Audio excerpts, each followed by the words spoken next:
Hola gente, colegas, estudiantes de Derecho y otras disciplinas, bienvenidos a un nuevo video. Vamos a hablar ahora acerca de la responsabilidad penal que va a tener el dueño de un perro en caso de que muerda a un tercero.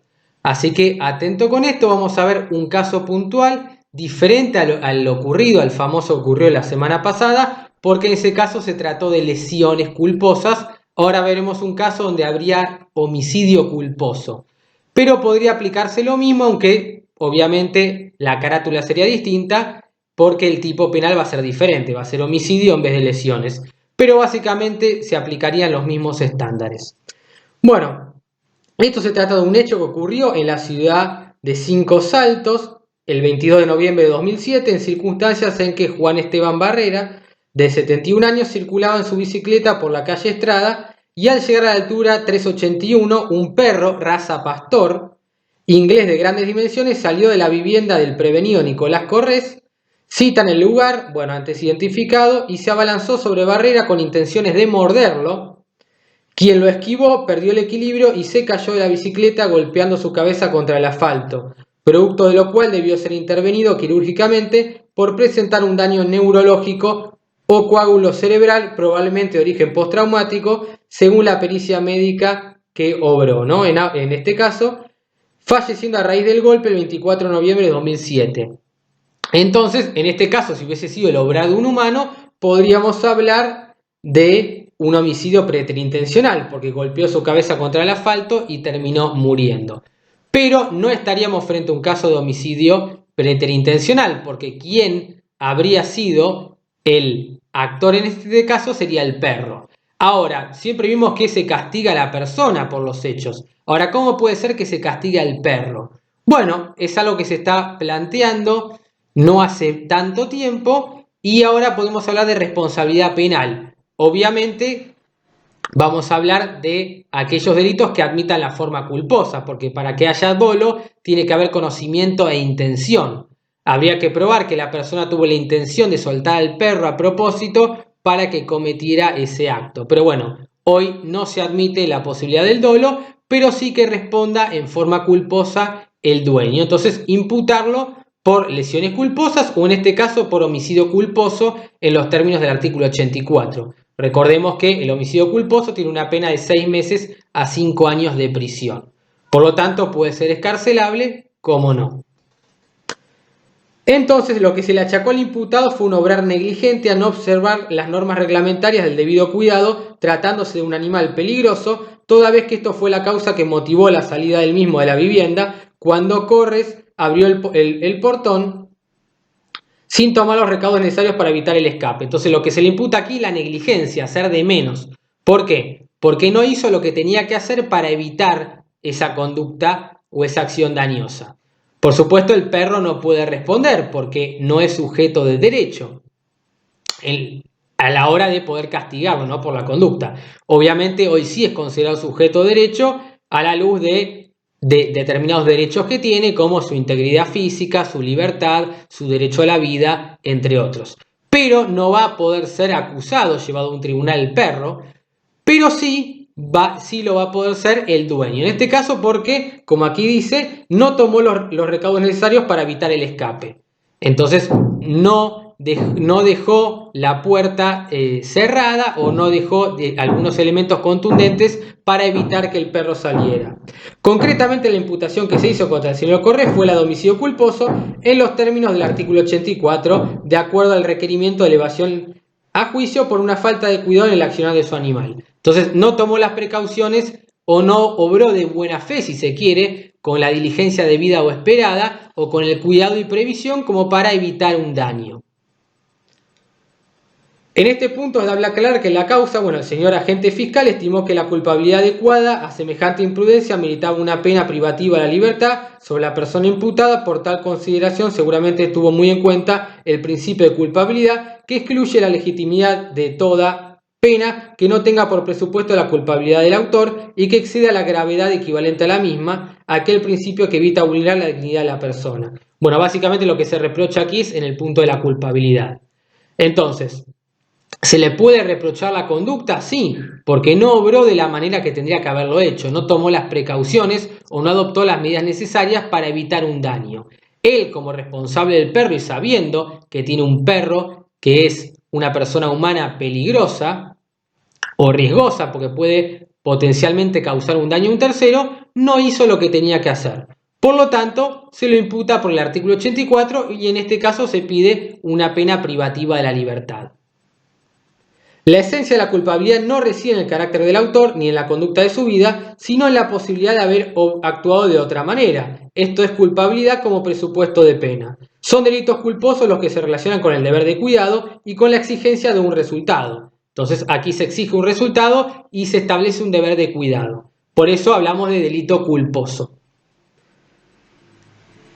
Entonces, si el resultado se debe por violar un reglamento o un deber de cuidado, se debe analizar la negligencia o la imprudencia como resultado en el caso. En este hubo una persona sana que falleció a causa del actuar de un perro sin su debido control. Entonces va a responder el dueño por imprudencia o negligencia. En este caso negligencia porque hizo de menos.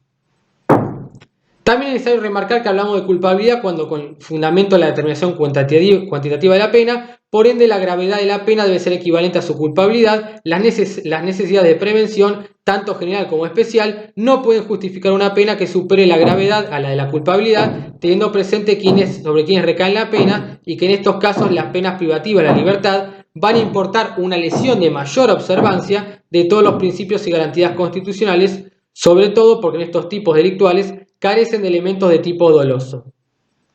Que no hay dolo quiere decir que no hay conocimiento ni intención.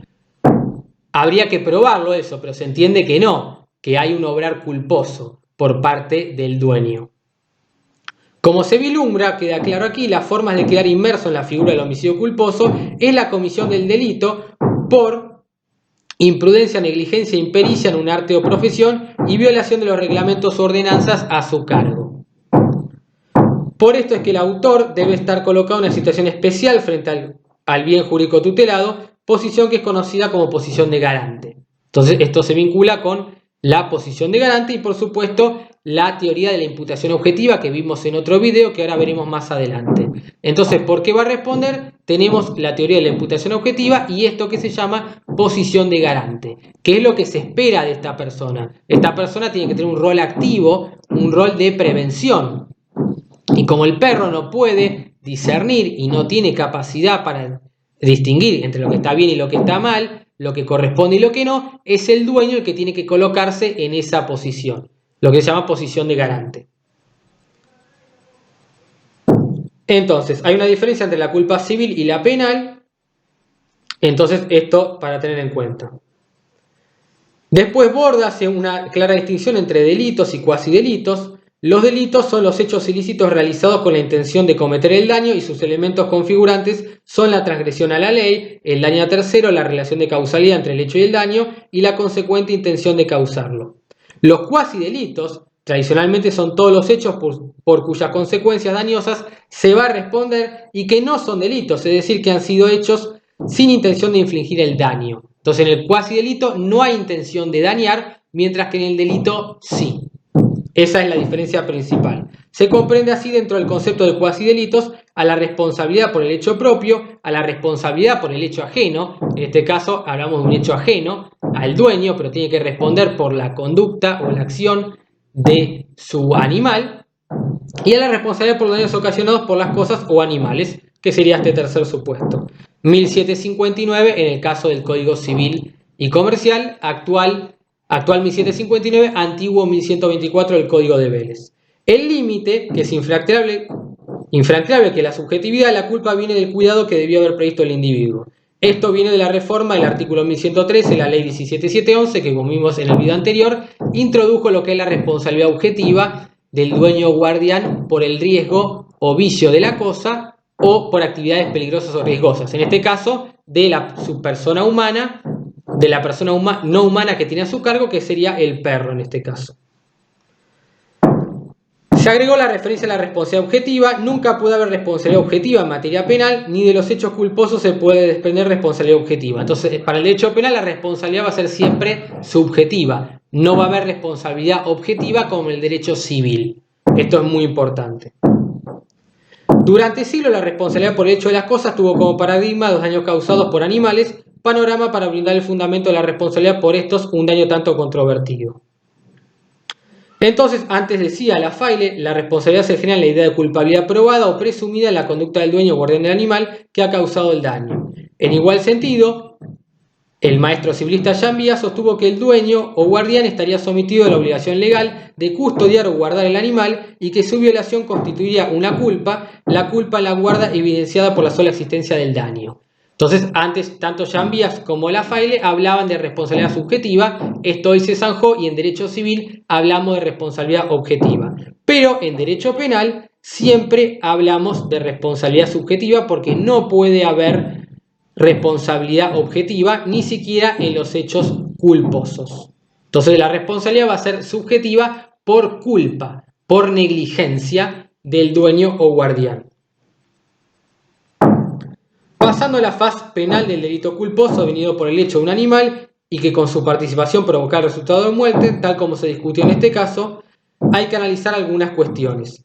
Para el acaecimiento de un delito culposo, es decir, para la concurrencia o la existencia que podamos hablar de un delito o configuración de un delito culposo, inexorablemente nos debemos topar con un resultado lesivo, es decir, condición sine qua non, es decir, sí o sí va a tener que haber un resultado lesivo. Debido a que no existe posibilidad alguna de que se configure tal tipo penal sin un resultado dañoso concreto en el mundo de la realidad. Entonces tiene que haber un perjuicio concreto, actual e inminente. Tiene que haber un resultado lesivo. En este caso, una lesión, ya sea una lesión grave, leve o la propia muerte del tercero. Debido a que no existe posibilidad alguna de que se configure tal tipo penal sin un resultado dañoso concreto en el mundo de la realidad. El homicidio culposo se consuma con la muerte, motivo por el cual es inexistente e impensable, por ejemplo, la figura de la tentativa culposa por faltar el dolo de cometer el delito. Tampoco es posible que haya participación. A pesar de esto, va a ser posible que el homicidio culposo concurra materialmente con otros delitos, es decir, puede haber un concurso de delitos, que haya homicidio culposo y además otro tipo de delitos. Y bueno, podrá ser concurso real, concurso aparente o concurso ideal. Esto lo expliqué en otro video, así que lo pueden ver ahí claramente. Pero es menester aclarar que las circunstancias agravantes o atenuantes que prevé el artículo 41, es decir, que la pena sea mayor o la pena sea menor, en sus dos incisos van a ser aplicables solo cuando sean compatibles con un obrar culposo. Obrar culposo cuando hablemos de negligencia, hacer de menos, imprudencia, hacer de más, inobservancia de los reglamentos y deberes a su cargo o impericia. El juicio de culpabilidad consiste en reprochar el ilícito culposo sobre los elementos de la capacidad de culpabilidad y de la conciencia potencial de la ilicitud. El homicidio culposo que se analiza, normado en el artículo 84, constituye lo que podríamos llamar la figura genérica, entendiendo esta expresión en el sentido de que la ley no selecciona medios de comisión, relaciones o circunstancias. La reprochabilidad de la acción típica y antijurídica se refiere a la actitud jurídicamente desaprobada que en ella se manifiesta. La imprudencia es el primer elemento sobre el que descansa el juicio de culpabilidad y la capacidad de culpabilidad sobre diversos aspectos subjetivos como la edad, el estado psicológico y social del autor, entre otros. Como ocurre en los hechos dolosos, la culpabilidad por imprudencia presume la conciencia de la antijuricidad, implica un obrar que conlleva un peligro, la realización de un acto que las reglas de la prudencia indican no hacer. En los hechos culposos, como en este caso, la conciencia de antijuricidad se endereza en el sentido de que el autor debe saber qué obligaciones y deberes jurídicos y de cuidado va a tener a su cargo. De acuerdo a los antecedentes fácticos en estos hechos puntuales, la acción sería típica, antijurídica y culpable en los términos del artículo 84. ¿Por qué típica? Porque está catalogada como por el legislador como merecedora de pena. Hay un tipo penal que dice el que matare a otro mediante culpa, imprudencia y esos otros supuestos. Antijurídica porque es contrario al ordenamiento jurídico, no hay ninguna causal de justificación, no hay legítima defensa y ninguna de esas causales de justificación que conocen. Y culpable porque es susceptible de ser reprochado, en este caso porque no obró con la diligencia debida o esperada, de buena fe en términos civiles, o no obró con negligencia o la negligencia debida si hablamos en términos penales, hizo de menos, no hizo lo que tenía que hacer, por lo tanto tiene que responder por el daño que causó. Hay un resultado lesivo, un daño concreto que conlleva a un resultado lesivo, por lo tanto debe responder. Luego, bueno, hubo distintos antecedentes. En la posibilidad de reprochar una conducta cuya causa ha producido el resultado, debe considerarse la posibilidad de previsión según las facultades y conocimientos personales del autor. Como se le achacara al señor Corres, porque éste, al adquirir el perro, se asesoró acabadamente sobre la cosa que introducía a su grupo familiar. Pretendía tener un perro de estilo familiar, de gran porte, sabiendo que por raza, a priori, sería inofensivo hacia terceros. Bueno, básicamente todo esto que se le recrimina por no haber tenido en cuenta lo que tenía que hacer. Sabiendo que es material de tipo objetivo el verbo utilizado en la norma neurálgico, puesto que todo análisis se haga por no otro punto de partida más que una acción, por esto es que el legislador para describirla utiliza un verbo, como surge inmediatamente de la lectura, por ejemplo, el artículo 79, el que matare a otro. La misma mecánica lingüística se utiliza en el artículo 84 al referirse al homicidio de tipo culposo, que castiga a quien imprudentemente causare a otro la muerte, pero es importante que aquí el verbo no es causar, presumiblemente se debería un error legislativo, sino que sería lo decisivo es causar por imprudencia, impericia, etc. No es suficiente el causar la muerte, sino el por qué se causó esa muerte, según el artículo, es por imprudencia, negligencia, impericia en su arte o profesión o inobservancia de los reglamentos o deberes a su cargo. Luego hablamos de la teoría de la imputación objetiva, que se vincula en su origen al delito imprudente, es decir, culposo, surgió precisamente para limitar el ámbito de la tipicidad en el delito culposo, excluyendo, es decir, dejando de lado totalmente aquellas conductas descuidadas en las que el resultado producido por aplicación de principios teleológicos o de carácter normativo debían ser considerados un caso fortuito o consecuencia al azar. Entonces, para poder castigar estos supuestos donde no se analizaba lo subjetivo, sino aquellos estrictamente objetivos. El caso fortuito es el que no ha podido preverse o que, habiendo sido previsto, no ha podido evitarse, lo que decía el antiguo 514 del Código Civil. En el orden práctico, la imputación objetiva del comportamiento se manifiesta más bien en el delito imprudente, y como sostiene Klaus Roxin, delito imprudente hablamos del culposo, de la forma culposa. La tipicidad, antijuricidad y culpabilidad deben sistematizarse desde el punto de vista de su función político-criminal. Esta función del tipo consiste en la realización del principio de legalidad.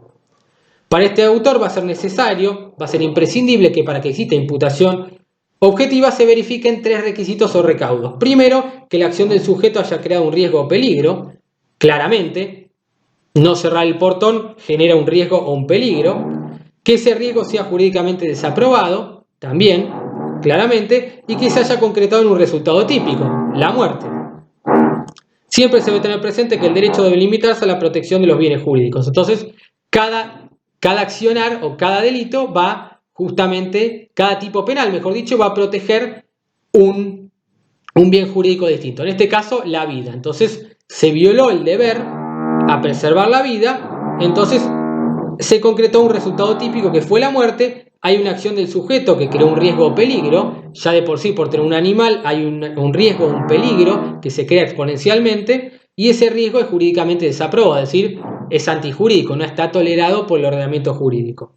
En palabras de Zaffaroni, el concepto de la teoría de imputación objetiva es el intento de reemplazar el dogma causal por el aumento del riesgo. Solo se puede responsabilizar al autor si su comportamiento provoca un aumento del riesgo más allá del riesgo permitido. Este criterio no solo prescinde del concepto ontológico de la conducta, valiéndose un modo normativo, sino que prescinde de la causalidad misma. El derecho penal ya no se apoya sobre la categoría del ser, parece que el legislador ha logrado su máxima omnipotencia. Así que bueno, gente, espero que les haya gustado este video y nos vemos próximamente.